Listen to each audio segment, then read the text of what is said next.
नमस्कार, आप देख सकते हैं आज की बड़ी खबर पर।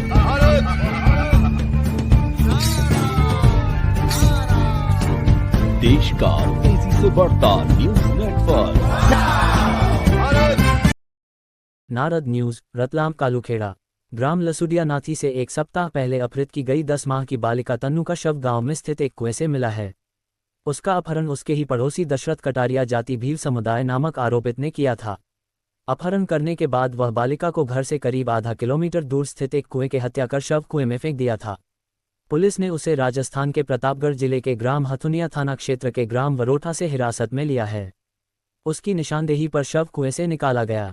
अपहरण व हत्या का कारण बच्ची की मां से गलत संबंध बनाने के उद्देश्य से अपहरण किया, ताकि मां वह बच्ची को ढूंढने के लिए आएगी और अपने मन में चल इच्छा को अंजाम देने के मंसूबे में कामयाबी हासिल कर लूंगा।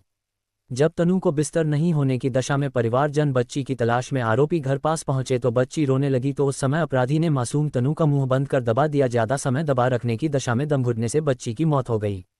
जुर्म छुपाने के लिए मृत बच्ची को पास के कुएं में फेंक दिया और अपने घर से राजस्थान ससुराल चला गया, जहां पर 2 बार पुलिस ने दबिश दी। वहां से भी आरोपी फरार हो गया। पुलिस ने डॉग स्क्वाड व सीसीटीवी कैमरे की निशानदेही पर आरोपी दशरथ कटारा को गिरफ्तार कर लिया है। एसपी राहुल कुमार लोढ़ा, एएसपी राकेश खाखा, जावरा सीएसपी दुर्गेश आर्मो आदि भी गांव पहुंचे थे। पुलिस की 7 टीमें बालिका के अपहरणकर्ता की तलाश की गई। आरोपी को हिरासत में लिया गया, जहां अनेक लोगों के साथ मीडिया की मौजूदगी में अपराधी को फांसी देने की मांग की गई है। की घटनाक्रम कुछ और निकला, क्या मामला था? बच्ची कालूखेड़ा थाना क्षेत्र अंतर्गत एक 10 माह की बच्ची का अपहरण हुआ था। उसके अंदर पुलिस ने मामला कायम करके उसकी बहुत तेज़ी से तलाशी भी कर रहे थे। तो फाइनली आज जो है वो हम लोगों ने एक आरोपी को गिरफ्तार कर लिया है। दशरथ कटियार नाम का व्यक्ति है। वो जहाँ से बच्ची गायब हुई है उसी के पास में जो है वो आरोपी जो है वो बच्ची की माँ के साथ में उसकी पहले से दोस्ती थी, शादी से पहले से।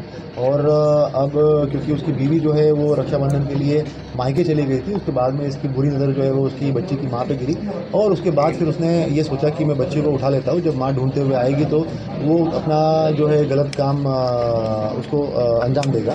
मगर फिर जब उसके परिवार वाले उसको ढूंढते हुए आए तभी बच्ची रोने लगी और उसके बाद उसने उसके मुंह पे हाथ दबाकर उसको चुप करने का ये किया और उसके जो है वो मौत के घाट उतार दिए।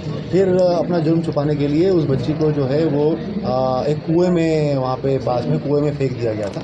और पुलिस के द्वारा जो है इसके अंदर लगभग 200 से ज़्यादा सीसीटीवी कैमरे भी खंगाले गए और काफ़ी मात्रा में जो है वो साइबर सेल की टीम जो थी उसके द्वारा नंबर्स भी उसको चेक किए गए। और एक और चीज़ की गई कि उसके अंदर हमारा जो स्नाइपर डॉग था वो उस दिन घटना स्थल से लेकर चिकलाना पे जो शराब दुकान थी वहाँ तक गया था। और फिर जब हमें जानकारी में आया कि जो आरोपी है एक व्यक्ति के साथ में उस जगह पे एक बार गया था और अभी ये गांव से गायब है, उससे हमें क्लू मिलता गया और उसके बाद फिर हम लोगों ने जब उसकी तलाश की तो वो फाइनली आरोपी को हमने राउंड अप किया, घटनाक्रम से जुर्म स्वीकारा और बाद में फिर उसी की निशानदेही से हम लोगों ने बच्ची का शव जो है वो बरामद किया। सर, आरोपी को कहाँ से पकड़ा, कैसे पकड़ा? आरोपी के ऊपर जो है वो एक इनाम भी घोषित किया था हम लोगों ने 1 लाख का। उसके बाद में फिर जब हम लोग उसके ससुराल में भी 2-3 बार दबिश दे चुके थे तो वहाँ पर भी हम लोगों ने लोकल पुलिस को बोला था कि इसके ऊपर ये व्यक्ति जो है ये हमारा संदेही है, इसे ये हमें चाहिए। तो जो राजस्थान की पुलिस थी उनमें उनके द्वारा जो है वो आरोपी की जानकारी लगने पर उनके द्वारा उसको पकड़ा गया और पकड़ के रतलाम पुलिस के सुपुर्द किया गया है। उसको फिर प्रॉपर कस्टडी में लेकर अग्रिम कार्रवाई की जा रही है। सर, इसका मेन उद्देश्य क्या था, क्यों इसने इस तरह से किया है? जैसे कि मैंने कहा कि इसका मेन उद्देश्य जो है वो बच्ची की माँ के साथ में गलत संबंध बनाना ये था। और उसके बाद में क्योंकि बच्ची वहाँ पे रोने लग गई तो उसको लगा कि अब ये मेरे ऊपर आ जाएगा सारा, और उसके बाद में उसने जो है वो बच्ची को एक मोड़ के घात उतार दिया। Thank you.